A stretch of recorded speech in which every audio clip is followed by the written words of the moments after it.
నిర్మాత, అణగారిన వర్గాలకు చెందినటువంటి వ్యక్తి.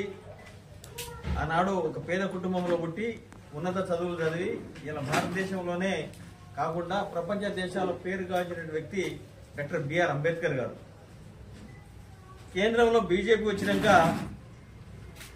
బీజేపీ ప్రభుత్వం వచ్చిన 10 సంవత్సరాలలో దళిత క్రైస్తవుల మీద, మైనార్టీల మీద, అణగారిన వర్గాల మీద దాడి చేస్తూ ఉన్నారు. అదేవిధంగా మొన్న పార్లమెంట్లో అంబేద్కర్ పై అమిత్ షా గారు అనుచిత వ్యాఖ్యలు చేసినారు. ఆ వ్యాఖ్యలను తీవ్రంగా కాంగ్రెస్ పార్టీ ఖండిస్తూ ఉన్నది. అదేవిధంగా రాహుల్ గాంధీ గారు, తర్వాత మా కాంగ్రెస్ పార్టీ పక్షాన్ని అందరూ రోజు పార్లమెంట్ ఆవరణలో జై భీమ్ అని నినాదాలు చేస్తూ ఉన్నారు. అయినా కానీ బీజేపీ ప్రభుత్వానికి పెట్టినట్టు లేదు. అంబేద్కర్ గారు రాసిన రాజ్యాంగం వల్లనే ఇవాళ అందరూ ఇలా భారతదేశంలోనే కాకుండా ప్రపంచ దేశాల్లో ఆదరిస్తూ ఉన్నారు. అంబేద్కర్ ఊకే కాంగ్రెస్ వాళ్ళు అంబేద్కర్ పేరు చెప్తా ఉన్నారు. అంబేద్కర్ పేరు చెప్పే బదులు ఏదో గుడిలో దేవుని పేరు చెప్తే బాగుంటుందని చెప్పి అవమానించినట్టు మాట్లాడుతూ ఉన్నాడు. దేవుడు అందరికీ దేవుడే, కానీ అంబేద్కర్ గారు కూడా ఇలా రాసిన రాజ్యాంగంలో పొందుపరిచిన చాలా ఆర్టికల్స్తోనే ఇలా తెలంగాణ వచ్చింది, చిన్న చిన్న రాష్ట్రాలు వచ్చినాయి, బడుగు బలైన వర్గాలకు రిజర్వేషన్ వచ్చింది. ఇలా అంత రిజర్వేషన్ పేరుతో ఇలా రాజకీయ పదవులు వచ్చినాయి, చదువులు చదువుకుంటారు, ఐఏఎస్ అయ్యారు, ఐపీఎస్ అయ్యారు, చాలా మంది అయ్యారు. కాబట్టి అతన్ని గౌరవించాల్సిన అవసరం ఉన్నది. కాబట్టి ఇలా అంబేద్కర్ గారిని అవమానపరిచినందుకు బీజేపీ పార్టీ నాడు మొదటి నుంచి ఉన్న పార్టీ కాదు, బీజేపీ పార్టీ మధ్యలో వచ్చిన పార్టీ. అది ఆంగ్లేయులకు మధ్యవర్తిత్వం చేసింది, మీడియేటర్ చేసిండ్రు బీజేపీ పార్టీ వాళ్ళు. కాంగ్రెస్ పార్టీ ఇట్లా చేయలే, ప్రజల కోసం. తర్వాత కాంగ్రెస్ పార్టీ అణగారిన వర్గాల కోసం ఇందిరాగాంధీ కానివ్వండి, రాజీవ్ గాంధీ కానివ్వండి, ఆ తర్వాత జవహర్లాల్ నెహ్రూ గారు కానివ్వండి, ప్రజల కోసం పనిచేసారు. ఇలా కాంగ్రెస్ పార్టీ అంటే అందరికి గౌరవం ఉంటుంది. ఇలా బడుగు బలైన వర్గాల పార్టీ అంటే కాంగ్రెస్ పార్టీ. కాబట్టి ఈ బీజేపీ పార్టీ మధ్యలో వచ్చిన పార్టీ మధ్యలోనే ప్రజలందరూ ఎప్పుడో ఒకసారి బుద్ధి చెప్తారు.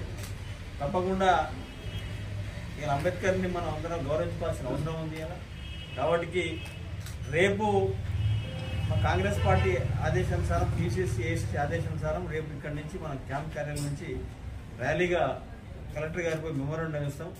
దళిత గిరిజన ఎమ్మెల్యేలు కూడా రమ్మని చెప్పినాను. రేపు మన నల్గొండ జిల్లాలో ఉన్న ఎమ్మెల్యేలు కూడా రమ్మని చెప్పినాను. అందరూ కూడా ఇక్కడి నుంచి ఫాలో అయ్యి మా పట్టణ అధ్యక్షుడు శ్రీనివాస్ రెడ్డి గారి చైర్మన్ గా అందరం కలిసిపోయి కలెక్టర్ గారికి మెమోరాండం ఇవ్వడం జరుగుతుంది. కాబట్టి దీన్ని తీవ్రంగా కాంగ్రెస్ పార్టీ ఖండిస్తూ ఉన్నది. మాదొకటే డిమాండ్, అమిత్ షాను సస్పెండ్ చేయాలి, అదర్వైజ్ మన కేంద్రం నుంచి ఆయన తొలగించాలని చెప్పి కాంగ్రెస్ పార్టీ డిమాండ్ చేస్తూ ఉన్నది. కాబట్టి అంబేద్కర్ గారికి బహిరంగ మనం క్షమాపణ చెప్పాలని చెప్పి కాంగ్రెస్ పార్టీ డిమాండ్ చేస్తూ ఉంది. అదేవిధంగా భారతదేశంలో చాలామంది అణగారిన వర్గాలు ఉన్నారు, చాలామంది పేద కుటుంబం వాళ్ళు ఉన్నారు. ఇలా బీజేపీ అవలంబిస్తున్నటువంటి మీ అందరికీ తెలిసి ఇలా బీజేపీ ఎవరికి పెద్దపీట వేస్తూ ఉన్నది. ఉన్న రాష్ట్రాల్లో కూడా చూస్తూ ఉన్నారు మీరందరూ. దళితుల మీద దాడి, దళిత క్రిస్టియన్ల పైన దాడి, మైనార్టీల పైన దాడి, గిరిజనులపై దాడి చేస్తూ ఉన్నారు. కాంగ్రెస్ పార్టీకి బీజేపీ పార్టీకి అదే వ్యత్యాసం ఉంటుంది. కాబట్టి మేమందరం ఒకటి ఖండిస్తూ ఉన్నాం. ఇలా కాంగ్రెస్ పార్టీ పక్షాన అమిత్ షా దాన్ని ప్రధానమంత్రి అంటే భారతదేశానికి ప్రధానమంత్రి, ఆయన ఒక బీజేపీ పార్టీ ప్రధానమంత్రి కాదు. ఆయన మోడీ గారు ఆయన సమర్థిస్తూ ఉన్నాడు. దాన్ని సమర్థించకుండా ఖండించాల్సిన అవసరం ఉన్నది అలా. కాబట్టి అంబేద్కర్ గారిని మేము తప్పకుండా గౌరవించుకుంటాం. కాంగ్రెస్ పార్టీ గౌరవిస్తుంది. అంబేద్కర్ అందరి వాడు. అతను రాసిన రాజ్యాంగం వల్ల వాళ్ళందరం కూడా మనం ఫలాన్ని అనుభవిస్తున్నాం. కాబట్టి వాళ్ళని గౌరవించాలని చెప్పి కోరుకుంటూ నేను కాంగ్రెస్ పార్టీ పక్షాన కూడా డిమాండ్ చేస్తా ఉన్నాం. ఇలా బీజేపీ పార్టీ మోడీ గారిని కూడా ఒకటే అడుగుతా ఉన్నాం, వెంటనే కేంద్ర మంత్రి అమిత్ షాని సస్పెండ్ చేయాలని చెప్పి డిమాండ్